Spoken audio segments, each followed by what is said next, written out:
हाय, hello, नमस्कार YouTube family. आज आपण असा ब्लाऊज पाहणार आहे की ज्या ब्लाऊजला ओव्हरलॉक करण्याची गरज नाही. मी इथे एक एम्ब्रॉयडरी असलेला ब्लाऊज पीस घेतलेला आहे. आता आपण कटिंग पाहूया. इथे इथे गळा उंची ही 2.25 इंच आहे, म्हणून आपल्याला गळा रुंदी ही 2.25 इंच पाहिजे, पण इथे 3.25 इंच आहे, म्हणून 1 इंच गळा रुंदी कमी करायची आहे. म्हणून गळ्याच्या साईडने 1 इंच मार्क करून तिरपी लाईन घेतलेली आहे व पेपर कटिंग ठेवून ब्लाऊज पीस कट करून घ्यायचा आहे. मी इथे 2च भाग ठेवून दाखवलेले आहे. तर याच पद्धतीने बाकीचे पेपर कटिंगचे भाग ठेवून ब्लाऊज पीस कट करायचे आहे. नंतर ते कटिंग ठेवून अस्तर कट करून घ्यायचे आहे. आता आपण भागाला शिलाई करून घेणार आहे. मी इथे पाठीमागचा भाग हा अस्तरवरती ठेवून घेतलेला आहे. ब्लाऊजचा सरळचा भाग अस्तरवरती ठेवून गळ्याला आणि कमरेला शिलाई करून घेतलेली आहे. आता हा पाठीमागचा भाग सरळ करून घेण्यासाठी जिथं ओपन भाग आहे तिथून आपण पाठीमागचा भाग सरळ करून घेणार आहे. तर आपण हा भाग सरळ करून घेऊया.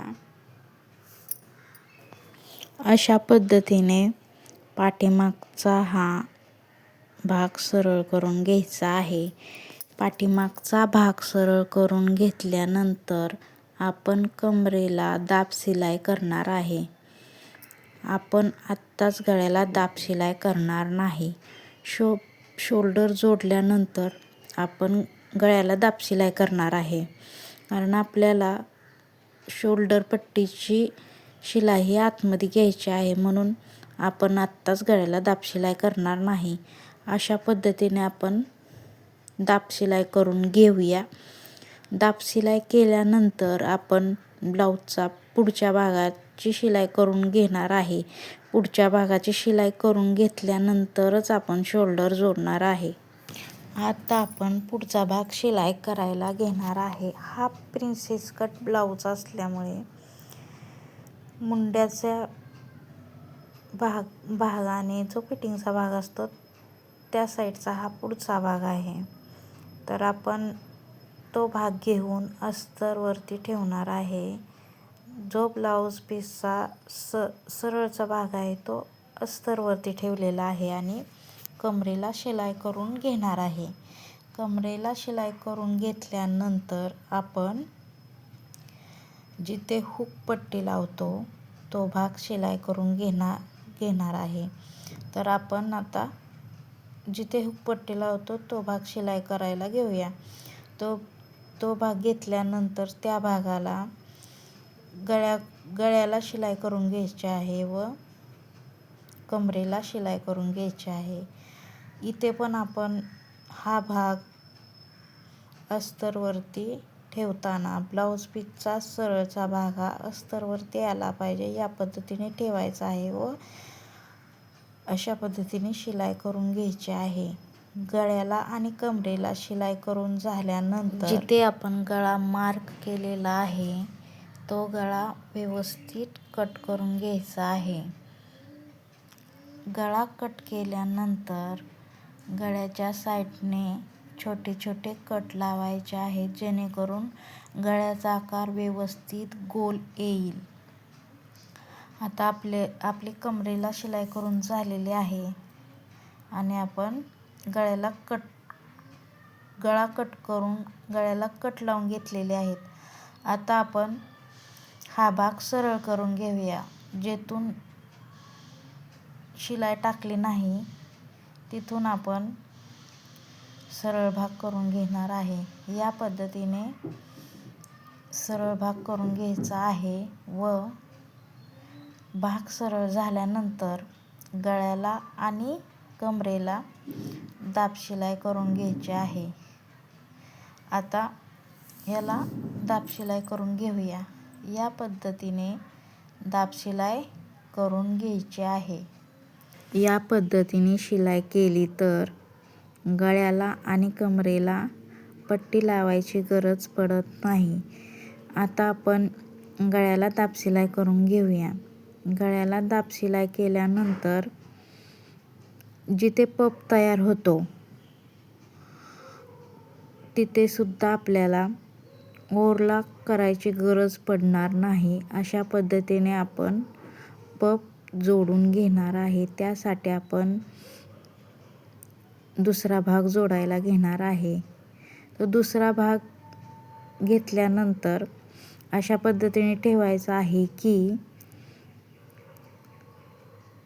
ब्लाऊज पीसचा सरळचा भाग हा ब्लाऊज पीसच्या सरळच्या भागावरतीच आला पाहिजे.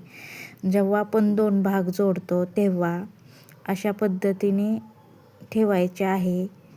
अस्तरचा भाग हा अस्तरच्या भागावर आला पाहिजे आणि ब्लाऊज पीसचा सरळचा भाग हा ब्लाऊज पीसच्या सरळच्या भागावरती आलेला पाहिजे. अशा पद्धतीने ठेवल्यानंतर आपण शिलाई करून घेणार आहे. या पद्धतीने शिलाई करून घ्यायची आहे. हा आपण जिथे पप तयार होतो तिथे आपण शिलाई करत आहे. ती अशा पद्धतीने हळूहळू 4 पदर हे एकावरती एकसारखे आले पाहिजेत. एकही पदर मागे पुढे होता कामा नये. तेव्हाच फिनिशिंग व्यवस्थित येते. या पद्धतीने शिलाई करायची आहे. आता ही शिलाई पूर्ण झाल्यानंतर आपण हा भाग सरळ करून घेणार आहे. सरळ केल्यानंतर तुम्ही बघू शकता की हा भाग आतल्या साईडला जातो आणि आपल्याला ओव्हरलॉक करायची गरज पडत नाही. आता इथे आपली ही शिलाई पूर्ण झालेली आहे. आता आपण हा भाग सरळ करून घेतलेला आहे. तुम्ही पाहू शकता हा भाग सरळ करून घेतल्यानंतर आपण कमरेला शिलाई करून घेणार आहे. तुम्ही पाहू शकता किती व्यवस्थित आलेला आहे पप. आता आपण कमरेला शिलाई करणार आहे. या पद्धतीने कमरेला शिलाई करून घ्यायची आहे. तुम्ही पाहू शकता पप जोडलेली शिलाई आतमध्ये केलेली आहे आणि हा एका साईडचा भाग तयार आहे. दुसरा भाग पुढचा तयार करून घेऊया. आता मी इथे दोन्ही भाग तयार करून घेतलेले आहेत. तुम्ही पाहू शकता दोन्ही भाग तयार केलेले आहेत. आतल्या साईडनं पाहिलं तर आतल्या साईडने ही शिलाई आतमध्ये घेतलेली आहे, जेणेकरून आपल्याला ओव्हरलॉक करण्याची गरज पडणार नाही. या पद्धतीने आपण शिलाई करून घ्यायची आहे. मी इथं हुकपट्टी आणि डुकपट्टी जोडलेली दाखवणार नाही, ते मी जोडून घेत आहे. हुकपट्टी आणि डुकपट्टी दाखवले तर व्हिडिओ खूप मोठा होईल, म्हणून मी हुकपट्टी आणि डुकपट्टी जोडून घेत आहे आणि मग आपण शोल्डर जोडूया. आत्ता आपण मागचा भाग घेणार आहे. तो भाग खाली ठेवायचा आहे आणि पुढचा भाग हा त्याच्यावरती ठेवायचा आहे. पुढचा भाग अशा पद्धतीने ठेवायचा आहे की मागच्या भागाची सरळची बाजू आणि पुढच्या भागाची सरळची बाजू एकावरती एक आली पाहिजे. अशा पद्धतीने ठेवून घ्यायचं आहे. अशा पद्धतीने ठेवून घ्यायचं की अस्तरची बाजू ही अस्तरच्या बाजूवरती आली पाहिजे आणि शोल्डरला शिलाई टाकून घ्यायची. शोल्डरला शिलाई करून घेतल्यानंतर जी आपण शिलाई केलेली आहे, जो शोल्डर जोडलेला आहे तो आतल्या साईडला जातो.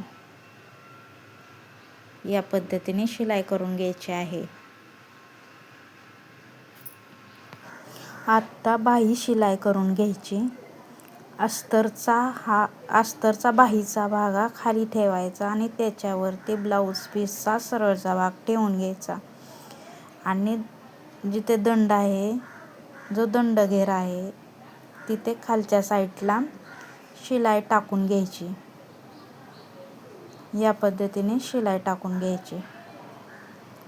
शिलाई टाकून झाल्यानंतर बाही सरळ करून घ्यायची. वरच्या साईडला शिलाई करायची नाही. बाही शिलाई करून झाल्यानंतर आपण ब्लाऊजला बाही जोडणार आहे. या पद्धतीने शिलाई टाकून झाल्यानंतर बाही सरळ करून घ्यायची आणि दाब शिलाई टाकून घ्यायची. या पद्धतीने दाब शिलाई टाकून घ्यायची. आता मागच्या गळ्याला दाब शिलाई करून घ्यायची आहे.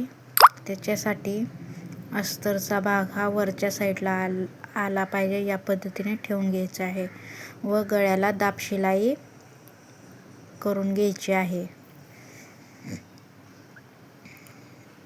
या पद्धतीने गळ्याला दाब शिलाई मी करून घेते आणि दाब शिलाई करून झाल्यानंतर आपण बाही जोडणार आहे. बाही अशा पद्धतीने जोडणार आहे की बाही जोडल्यानंतर ती शिलाई पूर्णपणे आत जाईल. ओव्हरलॉक करण्याची गरज नाही. या पद्धतीने आता बाही घेतली आणि बाहीची सरळची साईड ही शोल्डरच्या सरळच्या साईडवर ठेवून घ्यायची आणि अस्तरची साईड ही खालच्या साईडनं आली पाहिजे अशा पद्धतीने ठेवून घ्यायचं. बाहीचा मध्य आणि शोल्डरचा मध्य बरोबर एकावरती एक आलं पाहिजे अशा पद्धतीने ठेवून बाहीच्या एका साईडला मध्यापासून शिलाई करून घ्यायची आहे. एका साईडला शिलाई करून झाल्यानंतर परत दुसऱ्या साईडला शिलाई करताना मध्यापासून शिलाई करून घ्यायची आहे. बाहीला पूर्ण शिलाई करून झाल्यानंतर त्याच शिलाईवरती आपण अजून एक शिलाई करून घेणार आहे आणि ते शिलाई करून झाल्यानंतर दंडघेरापासून ते मुंड्यापर्यंत जी आपण बाहीला शिलाई माया ठेवलेली आहे तिथून जो आपण ब्लाऊज आत बाहीमध्ये टाकलेला आहे तो तिथून ब्लाऊज सरळ करून घेणार आहे आणि बाही सरळ करणार आहे. ते मी व्हिडिओमध्ये दाखवते. व्हिडिओमध्ये दाखवल्याप्रमाणे बाही सरळ करून घ्यायची आहे. हा पहा ओपन भाग आहे. त्या भागातून आपण बाही सरळ करून घेणार आहे जेणेकरून बाहीला केलेली शिलाई ही आतमध्ये जाईल. या पद्धतीने आपण बाही सरळ करणार आहे. बाही सरळ करून झाल्यानंतर आपण ब्लाऊजला फिटिंगची शिलाई करणार आहे. ही बाही सरळ करून झालेली आहे. आता आपण फिटिंगची शिलाई करूया. या पद्धतीने आपण बाहीची शिलाई आतमध्ये टाकून घेतलेली आहे. आता आपण ब्लाऊजची फिटिंगची शिलाई करूया. त्याच्यासाठी आपण दंडघेरापासून ते कमर घेरपर्यंत ब्लाऊजचा पुढचा आणि मागचा भाग सरळ असा ठेवून घेणार आहे आणि शिलाई करून घेणार आहे. शिलाई करून झाल्यानंतर आपण ब्लाऊज उलटा करणार आहे जेणेकरून शिलाई आतल्या साईडला जाईल. या पद्धतीने आपण ब्लाऊज उलटा करून घेतलेला आहे आणि आता फिटिंगच्या शिलाई करून घ्यायच्या आहेत. दंडघेर, छातीचे माप आणि कमरेचे माप घेऊन आपण फिटिंगच्या शिलाई करून घेणार आहे. फिटिंगच्या शिलाई करून झाल्यानंतर आपला ब्लाऊज पूर्ण शिवून होतो तो मी दाखवते. या पद्धतीने आपला ब्लाऊज शिवून झालेला आहे. आता मी हा ब्लाऊज तुम्हाला आतल्या साईडनं उलट्या साईडनं दाखवत आहे. या ब्लाऊजची एकही शिलाई वरती नाही, एकही शिलाई दिसणार नाही. ही शोल्डरची. आता दुसऱ्या साईडला सुद्धा तुम्ही पाहू शकता.